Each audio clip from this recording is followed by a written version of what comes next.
სურათი რო გადაგიღო შეიძლება? იყავი ეგრე.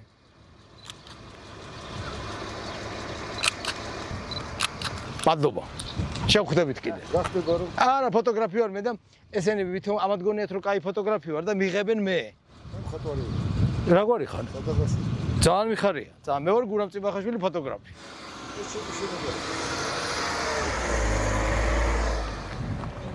გურამ სად ვართ? ეხლა ვართ ქვახრელში. და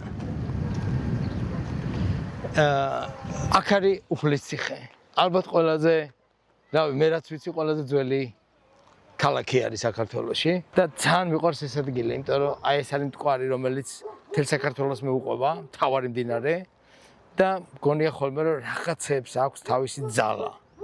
იმასაც აქვს ძალა, ამასაც აქვს ძალა და ეხლა ამ ცოცხალ სოფელსაც აქვს ძალა და ძალიან მიყვარს ხოლმე აქ გადაღება და პრინციპში იმიტომ გაიძულეთ რომ აქ წამოვსულიყავით. ბოლოს როდის იყავით? არა, ერთი თქვა ალბათ 2 წლის წინ ვიყავი. ზურას, ჩემი მეგობარი მხატვარი ცხოვრობს აქ, ზურა აფხაზი, სულ პირდები რომ ჩამოვალ და ეხლა გამოჩნდა შანსი რომ და ძალიან მიყვარს, ძალიან მაგარი მხატვარია და მინდა რომ აქაც გადავიღო, ზურაც გადავიღო. მეც დამრჩება. კარგი იქნება. წავიდეთ. იცი რა ფირს ჩავდებ, ხო შეიძლება? იცი რა არის, რავი, ეხლა ხო ეს ციფრული კამერაა, ძალიან მარტივი, ძალიან ყველაფერს აიოლებს, მაგრამ კიდე არსებობს ეს ფირის ფოტოგრაფია არსებობს რაღაც დონეზე, რომელიც იცი რას გიშვება, რომ არავის არ ჭირდება შეიძლება, მაგრამ შენ გჭირდება რა. და ხანდახან ვერთობი ხოლმე ამ იმით. ეხლა ეს არის საკმაოდ პროფესიონალური კამერა, ფართეფირია და სხვა გამოსახულებას იძლევა. და პარალელურად ვერთობი. არავინ არ იცის ამისგან რა გამოვა, მაგრამ რაღაცა გამოვა და ეხლა ამიტომ მინდა რომ ესეც პარალელურად გადარახან ახავართ, პარემ გადავიღოთ.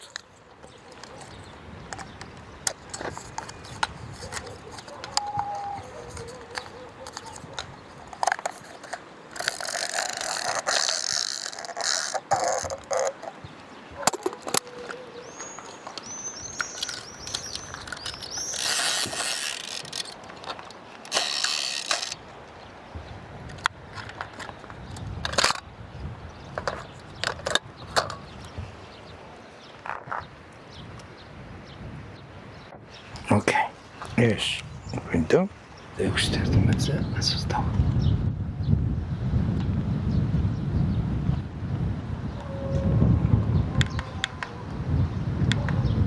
გურამ ეხლა რას აკეთებ? ფირს ჭირდება რომ შუქი გაზომო. გზნობელობა აქვს რაღაცა, იმ გზნობელობას შუქი უნდა სწორი ექსპოზიცია უნდა გააკეთო რომ სურათი გამოვიდეს და ეხლა გავზომე ხამასაც დავაყენებ და რა არის ხოლმე პირველი იმპულსი, რაც კამერას ხელში გაღებინებს? იცი რა მგონია ხოლმე რომ ცვლილება ან უცხოობა არის ფოტოგრაფისტვის ერთ-ერთი მთავარი იმპულსი. ჩემთვის ყოველ შემთხვევაში რაღაცა ცვლილებას რო ვხედავ, მაშინ გინდება ფოტოს გადაღება რა. ხო და ეხლა მithumetes როცა უცხო ადგილას ხარ, შენს პრინციპში ყველაფერი ახალია. და ამიტომ ყველაფრის დაფიქსირება გინდა. მე ხვდები უკვე რომ დაждები კომპიუტერთან, რომ იცი რა არის ძალიან ბანალურია, მაგრამ ეს თავიდან გაძლევა ეს იმპულსი, რომ რაღაცა გადაიღო. ერთი კადრი თუ სერია? მე სერიები უფრო მიყვარს, მაგრამ მეცი როგორ არის, რომ ეს სერიები ეს არ არის, რომ მოდი ახლა სერიას დავიწყებ. არც არ ვაკეთებ ხოლმე ეგრე. რაღაც ესე რომ მივდივარ რაღაცებს რომ ვიღებ, ეს ავტომატურ რეჟიმში ყოველდღიურად. მე ერთი რომელიღაც კადრი შეიძლება გაძლევს იმპულს რომ ეს თემა შემთხვევით შეიძლება შემოძროს ეს თემა და მე ვხვდები რომ ეს თემა საინტერესოა და მე შეიძლება ამას გაყვე და გაასერიაო. ბოლო კადრი რა გახსენდება, რამაც სერიის იმპულსი მოგცა? იცი რა არის, აი მაგალითად უკვე არსებული სერია ძალიან მაინტერესებს ხოლმე, შეიძლება ცოტა ტრაგიკული თემაა, მაგრამ დასაფლავების თემა. იმის გამო რომ ადამიანის გარდაცვალება ყოველთვის სერიოზულობასთან და სიკვდილთან და ფილოსოფიასთან არის ხოლმე დაკავშირებული. როგორც წესი არ მსუბუქდება ეს რაღაცა. და სულ მაინტერესებს ხოლმე რომ ადამიანები ესეთ კრიტიკული არ ქვია მაგას, მაგრამ რაღაცა მიჯნურ მდგომარეობაში როგორ გამოიყურებიან და ძალიან ბევრი დასაფლავება მაქვს გადაღებული. მე რო დავიბადე კუკიაზე დავიბადე. ეს კუკია სასაფლაოა მოგეხსენებათ რა. და ამიტომ ჩემი ბავშვობა უკვე იყო ისეთი, რომ რაღაცა სასაფლაოსთან დაკავშირებული სკოლის ფანჯრიდან სასაფლაო ჩანდა. სახლიდან არ ჩანს. უნდა რაღაცები მოვარ-მივარო, რომ გამოჩნდეს, მაგრამ სკოლის ფანჯრიდან ჩანდა სასაფლაო და იცი რა, მე უკვე სხვა ადამიანები რო გავიცანი, არა კუკიელი მეგობრები, არამედ თქვათ უნივერსიტეტის მეგობრები, მივხვდი რომ ესენი სხვანაირად აღიქვავენ ამას ყველაფერს რა. ჩემთვის სიკვდილი იყო ჩვეულებრივი ამბავი. და მათთვის იყო ცოტა საშიში. თუმცა ესე განიცდიდნენ რა, მაგალითად ვიღაცები იყვნენ, ვისაც პანაშვიდზე მისვლა შეეძლო ეშინო და მაგან ცოტა დამაფიქრა, რომ სწორედ გვასწავლიან კი არა, სწორედ მივყავართ სიკვდილამდე, ან სწორედ გვამზადებენ თქვათ სიკვდილისთვის. მე მგონია რომ ხო აი თქვათ ეკლესიის ამოცანა უნდა იყოს, რომ მაგამდე მიგიყვანოს, რომ გითხრას, რომ ეს საშიში არ არის. მაგრამ არ ხდება ეგრე. რადგან მხატვარ მეგობართანაც ვართ ყველაფერთან ერთად ჩამოსულები, მე მაინტერესებს აი 80-იან წლებში, როდესაც შენი და იმდროინდელი მხატვრების, კარლო კაჭარავას, ირაკლი ფარჯიანის და სხვების გზები გადაიკვეთა, ამან რა გავლენა იქონია შენს შემოქმედებაზე? უდიდესი. თომა თუ მოგყვება და თუ გაერთო მგონი. ოკეი. ადამიანთან შეხვედრა მგონია რომ არ არის შემთხვევითი, მაგრამ მეორე რომ ადამიანი თვითონ ისწრაფის ვიღაცებთან შეხვედრაზე, ძალიან მიყვარს ვიზუალური რაღაცები. მხატვრობა, კინო, ფოტოგრაფია თავისთავად და სულ მქონდა სურვილი რომ ეს ადამიანები, ვინც ამას ქმნიან და ხო იცი არა რომ ქალაქში ამას ესენი ქმნიან, მართთან ურთიერთობა. და ალბათ ეხლა მაგას ვერ ვაცნობიერებ, მაგრამ მგონია რომ ჩემი მისწრაფებაც იყო ის როგორმე ისინი გამეცნო. ირაკლი ფარჯიანთან ესე მოხდა რომ ვიღაცა მითხრა რომ ირაკლისო ფოტოგრაფიაში რაღაც ჭირდებაო და უნდაო რომ რაღაცაში დაეხმარო და ეს ხო ჩემთვის დიდი ბედნიერება რომ იმას რაღაც ჭირდებოდა და ერთი რომ ავედით და რაღაცა რაც ჭირდებოდა ის ყველაფერი გავაკეთეთ. მე მივხვდი რომ ამას მარტო ის კი არ ჭირდება ტექნიკურად ფოტოგრაფი. მას ფოტოგრაფია როგორც გამოსახულება ისე აინტერესებს, იმიტომ რომ სახში გაკრული ქონდა უკვე რაღაცა ფოტოგამოსახულებები ამოჭრილი ჟურნალებიდან და ძალიან მე დიდი მეგობრობა გამოგვივიდა, იმიტომ რომ მე რაც მაინტერესებდა მხატვრისგან, ის ამას ესე უშუალოდ იძლეოდა და იმას რაც აინტერესებდა ფოტოგრაფიას, მე სიამოვნებით უზიარებდი ამას ყველაფერს. ამას მე მოყვა მარტო ფოტოგრაფია და მხატვრობა არა, ამას მე მოყვა ლიტერატურა, ამას მე, იმიტომ რომ ძალიან საინტერესო ადამიანი იყო. ამას მოყვა ფილოსოფია, ამას მოყვა კამათები, ამას მოყვა თანხმედრები, რაღაცეები. და იყო ძალიან მნიშვნელოვანი.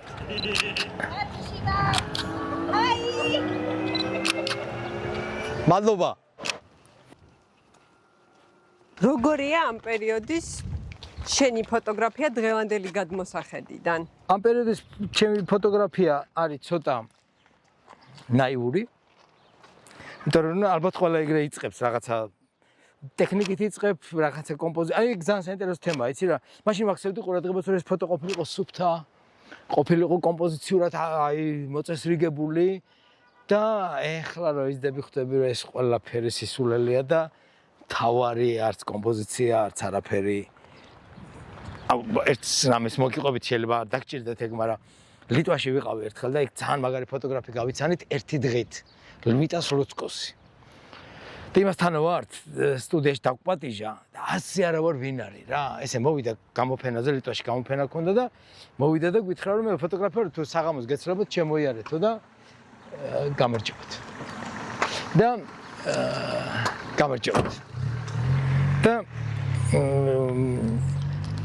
მივედით და მას თვითონ დალია ბევრი, ჩვენ არც ერთი არ ვსვავდით.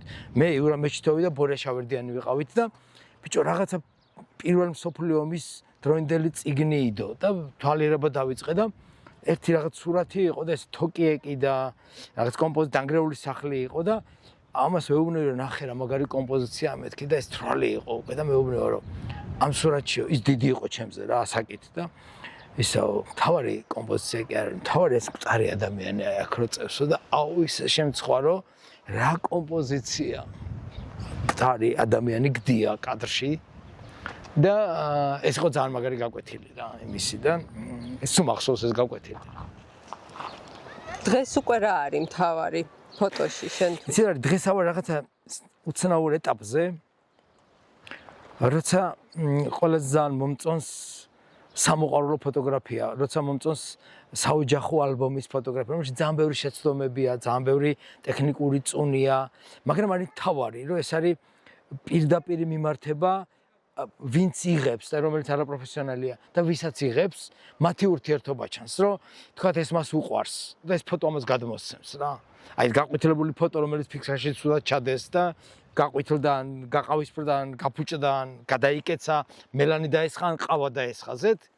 ხტები რომ იქ თავარი არის სხვა რამე, რომ ეს რომ ამას უღებს, რომ აქ არის რაღაცა ურთიერთობა, რომელიც არის აი რაღაცნაირი თავარი. ცხოვრებაში არის მთავარი რა. მე ხა გამახსენდა შენი გადაღებული, შენი ოჯახის ფოტოები და ეს მთელი ისტორია, რომელსაც ნელ-ნელა ადამიანები აკლდებიან. ჯერ არის დედა, მამა და ფოტოში, მერე არის მარტო მამა და და ფოტოში. და რაღაც ეს ოჯახური ფოტოები არის მერე ყველაზე ძვირფასი, რაც გვრჩება ხოლმე მოგონებებად და ხო. რას გაიხსენებ შენი ძველი ოჯახური ფოტოალბომიდან? ძალიან საინტერესო თემა შეეხება. ეხლა რომელზეც შენ მელაპარაკები, იყო ჩემ დაზე გამოფენა. ჩემი და იყო დაუნის სინდრომიანი. და ჩემზე გვიან დაიბადა 2 წლით და გარდაიცვალა 53 წლის. ანუ მე ვიყავი 55 წლის ის რო გარდაიცვალა. წლისთავი რომ უნდა ყოფილიყო, წლისთავზე ხო იცი რაც ხდება ხოლმე, ხო უნდა ნაცავი დაპატიჟო, სასაფლაოზე გახვიდე, გაიხსენო და მთავრდება. და ვიფიქრე რომ ბიჭო თუ უნდა გავიხსენოთ, აწი გამოფენას გავაკეთებ რა. და იქ დავპატიჟებ ხალხს და ესე გავაკეთე ეს გამოფენა და დავიწყე ამ ფოტოების ამოკრეფა და მივხვდი რომ მაგარი ისტორიაა რა. ჩემ თვალწინ არაორდინარული ადამიანი დაიბადა და გარდაიცვალა და მე მთელი ისტორია ამისი და ხვდები რომ იცი რა ეს ყველაფერი როგორ ლაგდება რომ ეს დაიბადა მე დედაჩემმა სამსახურს თავი დაანება იმიტომ რომ ამისთვის უნდა მოევლო მე შენ იზდები მე ცოლი მოყავს მე ბავშვები ჩდებიან მე შენი ბავშვების დამოკიდებულება მამიდის მიმართ რომელსაც ხვები ახიქვენ რომ ეს უცნაური ადამიანია შენი შვილები ვერ ახიქვენ იმიტომ რომ იმათვის ჩვეულებრივია რა დაიბადნენ ერთი ესეთია მე დედა გარდაიცვალა და ეს ყველაფერი ამ ფოტოებში ესე ჩანს ჯერ ის არ არის მე ის არ არის მე კედელზე დედის სურათი კიდია ესე იგი დედა აღარ არის და ძალიან საინტერესო გამოფენა გამოვიდა.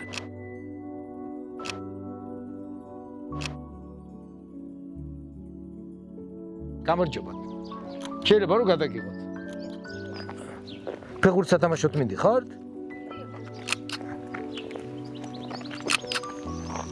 მადლობა. გადაგიღოთ სურათს. აი ვон ცოტა მზეში გამოდით რა ორივე აი მან აი ეს აი ეგრე იდეკით.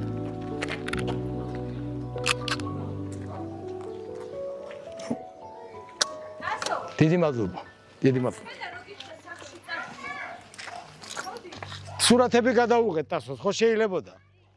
ვინ იყო პირველი, ან მხატვარი, ან უფრო ფოტოგრაფი მაინტერესებს, ვინც მოხვდა შენ ხელში მაგ დროს და დაიწყე უკვე დაკვირვება. ან რა აღწევდა მაშინ ჩვენ იცი რა არის, ხო ხტები საბჭოთა კავშირია გაქანებული, ეს არის 70-იანი წლები და ძალიან ცოტა ინფორმაცია შემოდის რა. ფოტოგრაფიაც გაზეთში არის იდეოლოგიზირებული რა. მუშა, გლეხი, იცინის, ბედნიერი, ეგეთი უნდა ყოფილიყო ფოტოგრაფია და 60 აღარ მახსოვს 14 წელს, ანუ მე 14 წლისა ვარ, ან 76 წელს 16 წლისა ვარ. ექსპო ჯორჯიაში ჩამოიტანეს მაშინ ერქვა ვდნხ ჩამოიტანეს გამოფენა ფოტოგრაფია ამერიკაში. ეს იდეოლოგიური გამოფენა იყო ამერიკელების. ანუ ამერიკელები ამ თავისი გამოფენით იძახდნენ რომ ჩვენ ყველაზე მაგრები ვართ. მაგრამ ჩამოიტანეს. ჩემთვის იყო შოკი. ყოველ დღე დავდიოდი. 2 თვე იყო თუ რაღაც ის გამოფენა თუ 1 თვე აღარ მახსოვს და ყოველ დღე მივდიოდი და ვნახულობდი და მაშინ აზრი არა ვარ ჯერ გვარების. ეხლა რომ ვიცი იქ ვინ ფოტოგრაფები იყვნენ გამოფენილი, რომელსაც ჩემზე შოკი მოახდინა. რა ვიცი, ედვარდ ვესტონი მაგალითად, ანსელ ადამსი და ვიღაცები და მივხვდი რომ აი როგორ ახდენს ფოტო, არიცი, არც გვარი, არც არაფერი, მაგრამ ხვდები რომ ეს არის ძალიან მაგარი ფოტოგრაფია.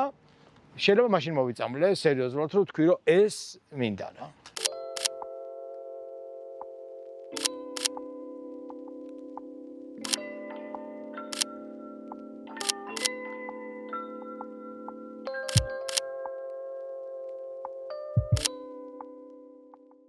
უკაცრავად ზურასთან როგორ მივიდეთ აფხაზთან, ზურასთან.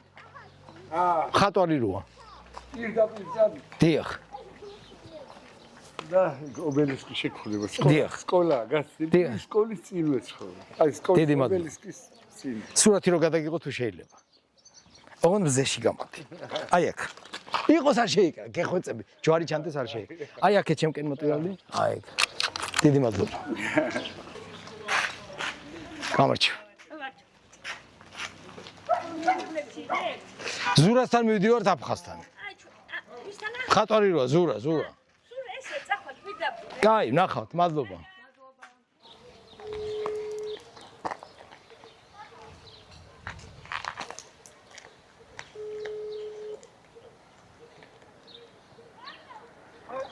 მაესტრო, აი ხლა ვდგევარ მე სკოლის წინ. ხო და საით უნდა წამოვიდე? მაიცა, ზემოთ ეხლა ქართულად რომ ელაპარაკები, ზემოთ რომელია? ეხლავე გამოვაგურა, ეხლავე აი. კაი, მშვიდად, კაც.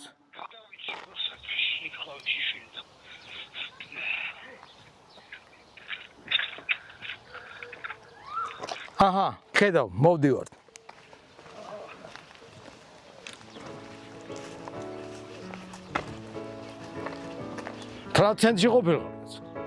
თლაცენტში ყოფილიყარ მეთქი. როგორ? კარგად, ესენი ჩემი მეგობრები არიან. ცოტას გადაგვიღებენ და არ შეიმჩნიოთ. რა გცხენია? ვა, რა მაგარი სახელოსნო გაქვს. ბიჭო, რა მაგარი სახელოსნო გაქვს. განათებაზე ნახე. და თან ნახევრად გამჭირვალე. რაღაცა გამჭირვალე, რაღაცა ჩანართები აქვს რა. ეს ვაფშე ხა დავამუღავ. ეს ტიროჟები არიან, ნახე. გერმანიაში არ უნდა გაგვეშიშენ. მაგათ გასწავლე. მაგათ გასწავლე. სამდენ. კი არა, ხო, გამჩენილი ვარ გასწავლეს რა.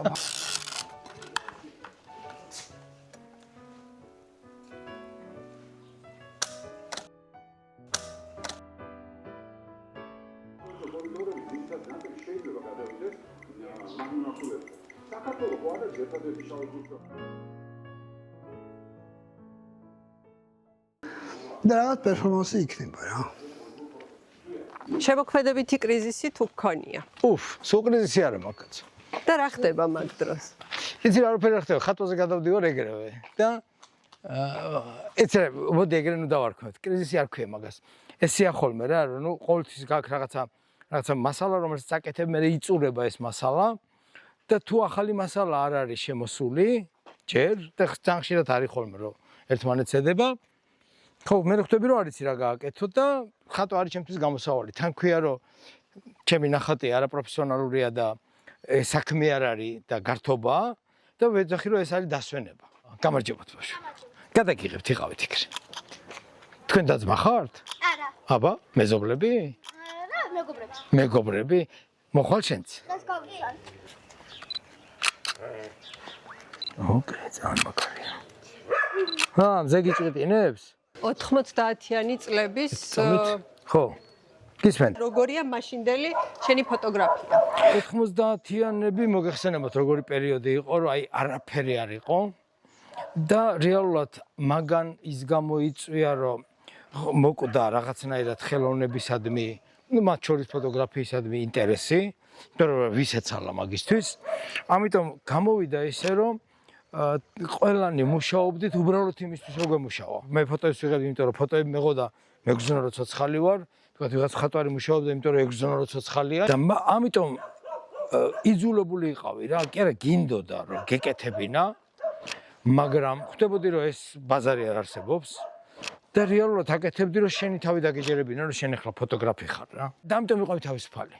არ ქონდა რომ ეხლა თუ ესეთ ფოტოს გადავიღებ, გავყიდი, ან თუ არ გადავიღებ, ვერ გავყიდი, იყავი, მაინც არაფერი არ იყიდება, თავისუფალი და ეგ იყო ძალიან მნიშვნელოვანი, იმიტომ რომ მაშინდელი მხატვრობას და ფოტოგრაფიაც იყო თავისუფალი.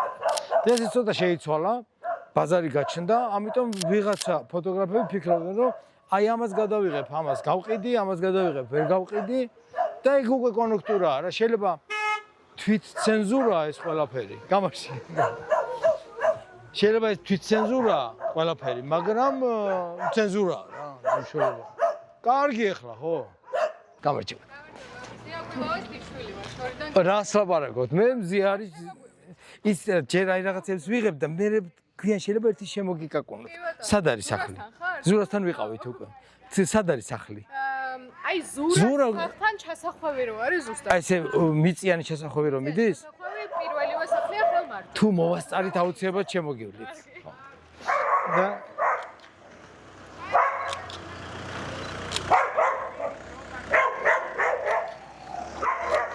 მე რა მოხდა იცი 90-იანები რო დაიწყო და ქვეყანას თავისუფალი დაერქვა. ხო, ანუ საბჭოთა კავშირი დაიშალა. მაგას მოყვა ის რომ უცხოელებისგან გაჩნდა ინტერესი. რაღაც უცხოელი კურატორებმა მანამდე საბჭოთა კავშირი იყავი რა. არავის არ აინტერესებდა, ვინმეს თუ რამე აინტერესებდა მოსკოვში ჩადიოდა და ეს იყო ქვეყანა. და აქ უკვე მიხდნენ რომ ხა სხვა ქვეყანაა და ვიღაცებმა დაიწყეს ჩამოსვლა და ინტერესი გაუჩნდათ რომ აქ რა ხდება ხელოვნებაში და აი მოვყევი მეც მაგაში და 90-იანი წლების დასაწყისიდან აღმოჩნდა რომ საზღვარგარეთ დამეწყო გამოფენები რა 92-ში მქონდა პირველი ოღონდ რომელშიც ვერ წავედი იმიტომ რომ აქ ომი დაიწყო და კიდე კაი ნამუშევრების გაგზავნა მოვასწარი მანამდე და მე პირველი ქვეყანა სადაც წავედით ამ ფიზიკურად იყო 93-ში შვეიცარიაში და მე დაიწყო და მე რავი წელიწადში 2-3 გამოფენა მოხდა საზღვარგარეთ პირველი შთაბეჭდილება შოკი რა თქმა უნდა შოკი რომ იცი კინოში რომ ნახულობ დასავლურ ცხოვრებას მაინც გონია რომ ეს არის კინოა და ილუზიაა რომ ჩადიხარ რომ ხვდები რომ ეს არსებობს ადამიანები ცხოვრობენ არის შოკი რომ მე საჯანდაბაში ვარ რა განვიძახი რომ ყველაფერი კარგია ყველაფერი კარგი არსად არ არის მაგრამ იმათაც მიმართულება აქვს სწორისკენ და კარგისკენ და შენც უნდა კონდეს იქითკენ რა მიმართულება პირველად მახსოვს აი წეღარის შუქი გავზომე აი ამ ექსპონომეტრით აქ საქართველოში რომ ვიღებდი ღამე ვერ ვიღებდი სურათებს იმიტომ რომ შუქი არ იყო და როგორ უნდა გადაგეღო ხო ფოტოგრაფია არის შუქით ხატვა ხო და შვეიცარიაში რომ ჩავედი ამ 93-ში და ღამე რომ ქუჩაში გავედი და კამერამ ეს შუქი რომ გაზომა მე მეგონა რომ კამერა გაფუჭდა იმიტომ რომ ვერ წარმომედგინა რომ ღამე შეიძლება ამდენი შუქი იყოს და ვიფიქრე რომ კამერა გამიფუჭდა რა და მე მივხვდი რომ არა ესენი ესე ცხოვრობენ შენ შუქი არა გაქვს და ესენი ღამე შუქს ანთებენ და ცხოვრობენ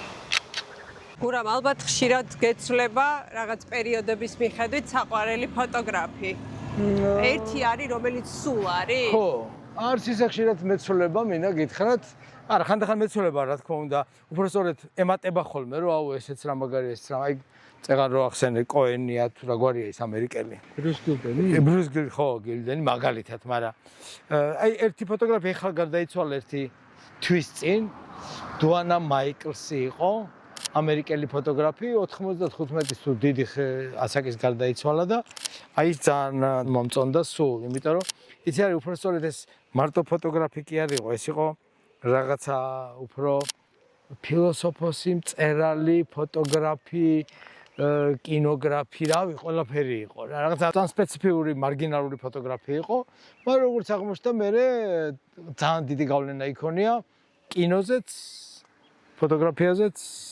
პოეზიაზეც ყველაფერს ქართველი ფოტოგრაფი იცი არის აი ბევრი მომწონს ჩემი თაობისაც ახლა გოგი ცაგარელი ძალიან მომწონს მაგრამ კეზელი იყო ერთი რეზო კეზელი რომელიც გვიან აღმოაჩინეთ მე და ალხანაიძე იყო რომელიც ასევე გვიან აღმოაჩინეს ეს ის პერიოდია ეს საბჭოთა პერიოდია მაგრამ ეს ის ადამიანები იყვნენ და ეს ფოტოგრაფები იყვნენ ვინც არა იდეოლოგიურ ფოტოგრაფიას თავის აკეთებდნენ და აღმოჩნდა რომ ეს არის უფრო რეალური ცხოვრება ვიდრე ის რაც იდეოლოგიურში იყო გოგი ცაგარელის ფოტოგრაფია სანამ გოგის გავიცნობდი აქ ვნახულობდი ხოლმე მის დაბეჭდილ ფოტოებს და აუ ვიძახდი ესენი რა მაგარი გოგი 10-12 წელით იყო ჩემზე დიდი ისინი უკვე ითვლებიან რომ პროფესიონალი ფოტოგრაფები არიან და შენ ხარ მოყვარული და ეგ ყოველთვის და ყველასთან გონია რომ სხვისი ფოტო 1000 ჯერ უკეთესია ვიდრე შენი და მართლა ეგრეა და აუ იმათს რომ ნახულობდი ვიძახი მე რატო ვერ ვიღებ ესეთ ფოტოებს და მე რომ გავიცანი ნუ აუ იყო რომ ნახე ესენი ვინ გავიცანი ძალიან მაგარი იყო რა მაგრამ მე რომ უახლოვდები ხვდები რომ ისიც შენაირია რა შენ ხელა რო იყო ისიც ესე იღებდა იმასაც ისეთ ძახის რომ აუ ჩემი ფოტოები არ ვარ გადასხვისი კაია და ეგ ძალიან მნიშვნელოვანია სხვა პროფესიონალებს რო უკავშირდები და მათ შეცდომები კი არა იმათ გამოცდილებაზე რომ ფაქტიურად ესე ცეცებით არ გიწევს სწავლა და ისინი გეუბნებიან ესე კი არა ესე გააკეთე ესე კი არა ესე გააკეთე და ნუ ადვილად აკეთებ რა ამას ყველაფერს წითელი ფერი ყველაზე ფერადი ფერია მოდი ესე ვთქვათ რა ყველაზე ფერია სიცოცხლის ფერია სისხლის ფერია წითელი არის ძალიან აქტიური ფერი პირველი შთაბეჭდილება რაც მახსოვს აი ესეთი ადამიანის მეხსიერება საიდანღაც ეწყება 4 წელი თუ 3 წელი ავიყავი აღარ მახსოვს სახლი სადაც ცხოვრობდით კუკიაზე გარემონტეს და ეს გარემონტებულში პირველი რომ შევედი წითელი კორიდორი იყო ეს წითელი კორიდორი მახსოვს ალბათ იმიტომ რომ წითელი იყო რა და მანდედან მეწყება მეხსიერება ან მანამდე რა იყო რამე არაფერი არ მახსოვს ხო და შეიძლება ამანი მოქმედა ამ ფერზე თან წითელი ფერი შავთეთრი მაშინ ფოტოგრაფია შავთეთრი იყო ძალიან უხდება ხო და ამიტომ რა თუ რამე ფერი უნდა შემომიყვანა იყო წითელი გამარჯობთ გამარჯობთ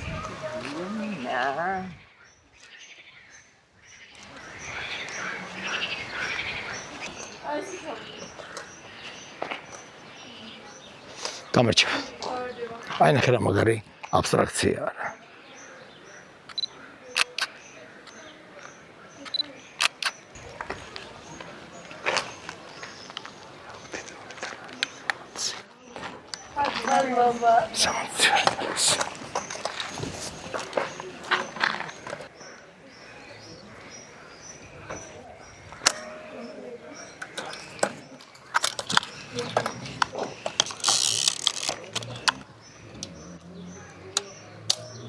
ერთი კიდე ძალიან დიდი მადლობა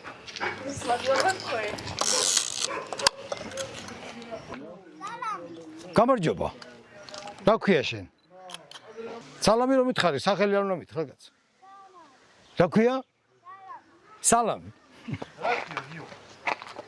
გიო ქვია აი გამოვიცანი იყავი იქნება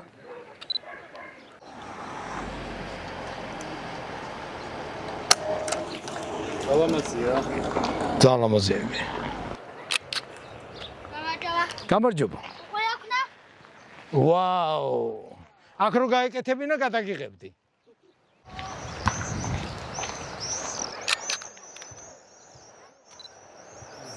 დღევანდელი ფოტოებიდან დღის ფოტო რომელი იქნება როგორ ფიქრობ ცირა ის არ ვიცი რომელი იქნება მაგრამ ის წეგან კედელი გადავიღე რომელიც ძალიან ბევრი ლაქებით იყო და ეთყობოდა რომ ბევრი რამე ვიღაცემა იმუშავა ჩამოინგრა მე ვიღაცამ მე შეღება მე ჩამოინგრა მე შეღება და მე ხლა წერია იყიდება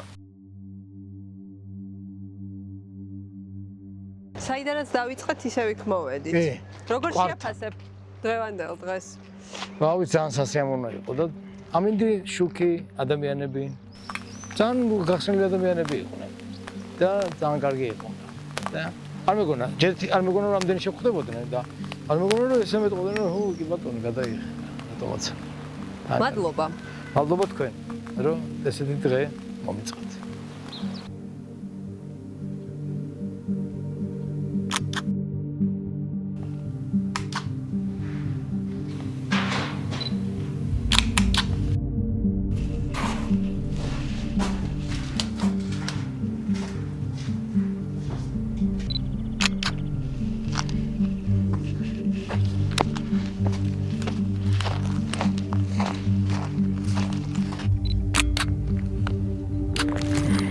უცნაური ფერია რა